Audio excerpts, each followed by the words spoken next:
Yep. 98.1. All right. In association with Stab.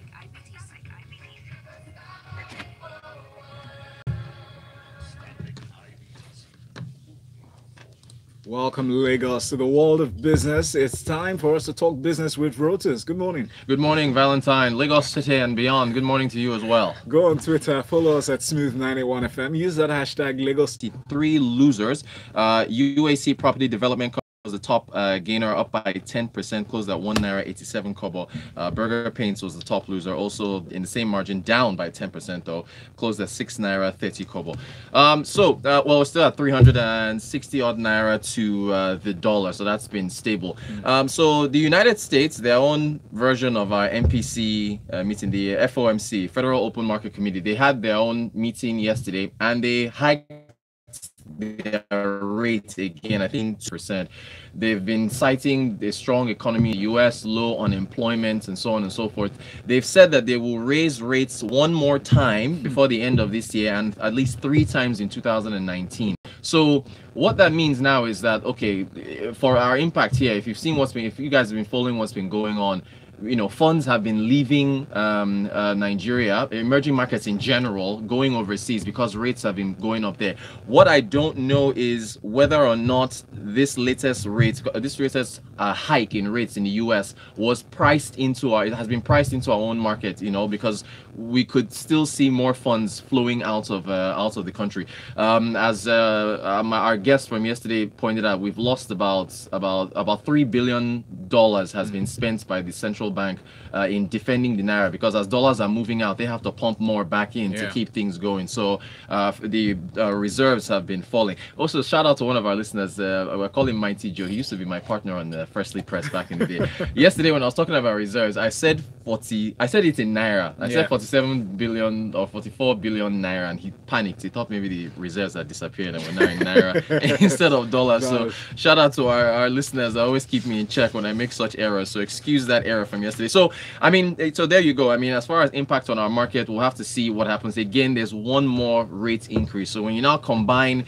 the US raising rates with political nervousness over the political environment, Osun the rerun elections are today. So in those 4 districts, we hope things are peaceful. So things like that, plus inflation pressures and so on and so forth, herdsman crisis, blah blah blah, all these things combined to maybe not give a good outlook for investors that are here, but we will see how it goes. We will keep tracking things. Speaking of the political space, or there's the strike that's supposed to commence today. Yes, Valentine, the labor union guys. Now, we kind of mentioned this just in passing yesterday, but this is over their desire to increase the minimum wage, right? Now, you were here with us with our guest yesterday. We went over the revenue and expense profile of the federal government. Revenues, the much we're spending on our servicing our debt, how much the country is spending on interest payments on loans, came out to about 68% of what we brought in revenue. Meanwhile, our expenses, overhead costs, personnel costs, salaries, those ones, they didn't underperform those ones. Those ones were high. So what they're paying for salaries and so on. So essentially, there isn't room to increase minimum wage, Valentine, as it is. And it kind of saddens me that our labor unions are supposed to have economists and accountants. They're supposed to sit down and say, hey guys, come on, or guys and girls, before we strike and we try and force the government to raise the minimum wage, have we thought about the corresponding impact on the federal government? Most states already, as it is, are not paying salaries. I think Osun is one of them, isn't it? Yeah, Osun is one of them. That's even why I think Benue State is another one. So if you're going to raise the minimum wage and you look at the cost of what is going to cost the government, there has to be a corresponding move. So either you raise taxes to pay for it, or you cut down on the workforce, right? There's something, I mean, something has to give, you know.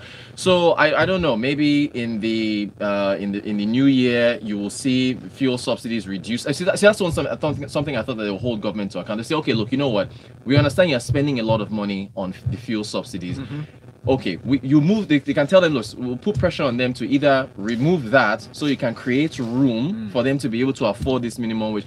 Something has to give. If food, look, if your salary is cut in half, you have to make changes. If your expenses go up, you have to make changes. And you know, you can't just keep going the same way. And the realistic factor is not everybody across board, not all civil servants in every part of Nigeria have the same amount, level of demand placed on them. Right. The same level of responsibility. Those living in Lagos, we know the cost of living is high. Exactly. So if everybody is earning a particular minimum wage, standard of living is different. Right. Exactly. Based on where they are, where they live. Where they live. So right. Everybody, there's another factor to even consider. If you increase minimum wage, obviously prices of goods and services will increase. Exactly. So that's going to now put pressure on inflation as well. And then too much money meeting, too few products and all goods. that. Exactly. So it's not. I mean, I would hope these guys have these kind of talks before they go into this thing. But let's see. I mean, who knows? There's still no news on them canceling it, right? It looks like it's going ahead. On. All right. So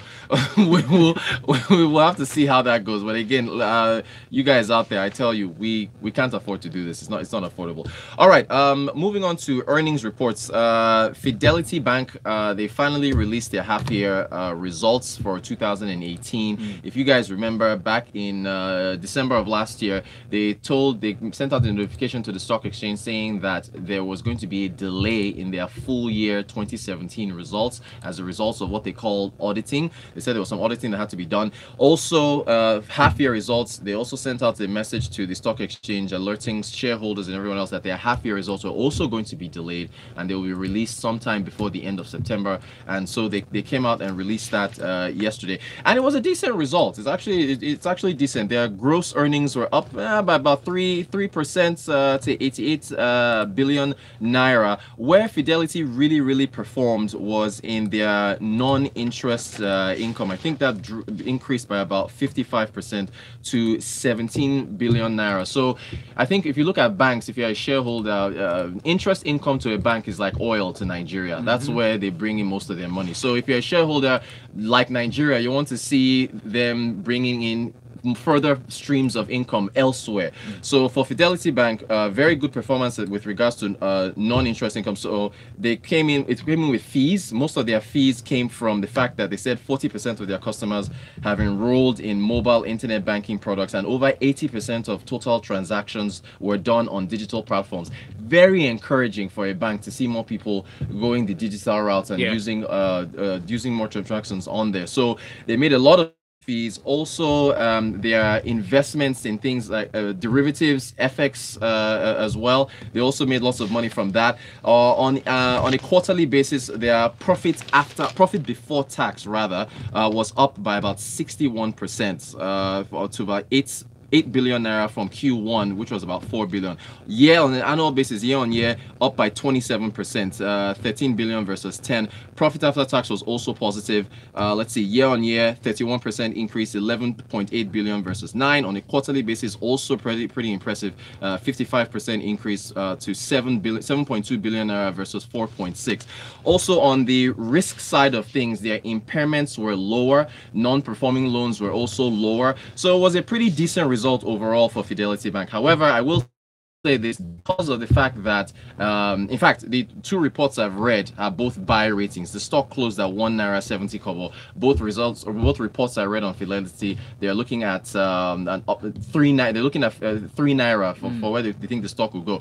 But because of the fact that they gave out that earnings delay in release for their earnings, the stock has been beaten down. So Fidelity Bank's stock is down about 30% so far this year. I mean, if you compare that to the stock market, which is down by about 13%, it's underperformed the market. And I think investors were nervous. You know what happened with Sky Bank and delaying results? The moment you start delaying results, investors will dump your stock. But the outlook does look decent. So again, as a bank, if your non-interest income is up, if you're non-interest income is up and your risky assets, your impairments, your non-performing loans are down, that bodes well for the future. So decent results from Fidelity Bank. We got messages. Yes, I take it. Yeah, of course. We do quite a number. Please put your names to your messages on WhatsApp so we can read them. The number is 0809 444 0981. Aruoture Oddiri says, hello, it's interesting how virtual economists on radio always have their arguments flat out when they come in contact with the government. What kind of shade is this? Go and watch Sister Obi's June 12th encounter with government officials on the television station and you would know. Something has to happen. You saw that? Okay. Tunde says, the reason why Labour was unconcerned about the effect of wage increase on government is because of the huge earnings that go into servicing politicians. Imagine how many workers' salary that PMB salaries and allowances alone can pay. Okay. Rainmaker says, on minimum wage, NLC is supposed to be a pressure group. They have become so monotonous in their activities. They only fight for salary increase every other year. I agree we need salary increase, but our national purse cannot service that. More states are going to run into trouble. Rainmaker, thank you. They are calling me virtual economist. At least you understand what's going on. He continues to say there should be a think tank or economic group among the bloc. If there isn't one, they should get one. And then this one from Paul says, CBN is to liquidate about 180 financial institutions. How true is this? No, I haven't heard any news about that. So Paul, so that one is news. massive. Paul says, what is the best relative benchmark to measure the strength of a bank, given they all have different sizes? Okay, Paul, as far as the strength of a bank, you want to see how much they're bringing in. I think one of the best ways to measure it is to be a net interest income. So interest that they're paying out versus interest that they're bringing in. So interest they pay out on deposits versus interest they bring in from loans. But it's not just one particular benchmark. You can't just look at that. You have to look at their capital adequacy ratio.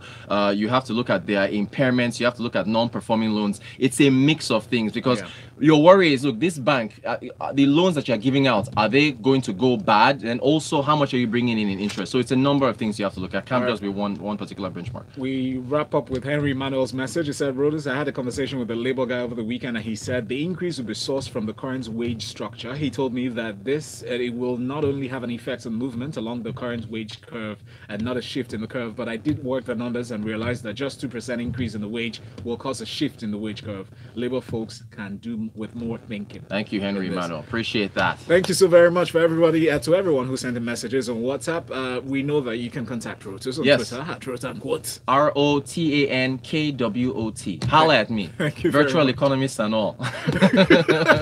Let's enjoy some great music right now, Lagos. Coming up next at 7:30, we'll give you detailed analysis of newspaper stories inside of Freshly Pressed 91. Good morning.